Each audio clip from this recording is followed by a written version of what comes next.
या सूचनेच्या नंतर महाप्रसाद सर्वांना मिळणार आहे.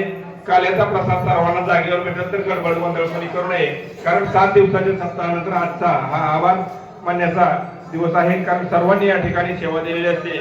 हरिपाठ आणि काकडा नित्यनेमाचा हरिपाठ पहाटे 4 वाजता येऊन अशा थंडीमध्ये सुद्धा येऊन त्या हरिपाठासाठी काकड्यासाठी सकाळच्या जे लोक होते हरिपाठाचे त्यांचे सर्वांचे दत्त देवस्थानच्या वतीनं कृतज्ञता व्यक्त करतो.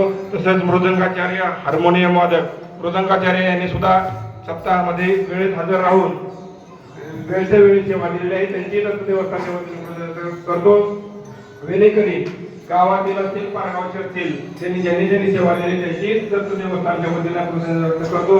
सर्व अन्नदाते या 7 दिवस 8 दिवसामध्ये ज्यांनी अन्नदान केलेलं आहे सकाळच्या सायंकाळचे अन्नदाते असतील त्यांचं सर्वांचं या ठिकाणी दत्त देवस्थानच्या वतीने आभार.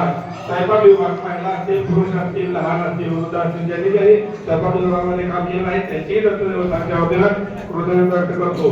लाइटिंग डेकोरेशन या ठिकाणी व्यवस्थित आठवडाभर चालू राहिलं त्याच्याबद्दल लाइटिंग करणारा सुद्धा धन्यवाद. श्रोते महिला पुरुष लहान वृद्ध जे असतील जे श्रवणासाठी नित्यनेमानं आठवडाभर हजर आहे त्यांचंही या ठिकाणी आभार आहे. तसेच 8 दिवस त्या ठिकाणी आमचे सोमनाथ महाराज असतील बाबर वस्ती बंदी मंडळ असेल टाळकरी बंदी मंडळ बाबर वस्ती गावातील बंदी मंडळ विठ्ठल बंदी मंडळ सर्व बंदी मंडळ सर्वांचं या ठिकाणी दत्त देवस्थानच्या वतीनं सप्ताहासाठी 8 दिवसामध्ये सुरू होऊन दत्तात्रय ईश्वर करायच्या दत्तजींची शुल्क यांचंही दत्त देवस्थानच्या वतीनं करतो.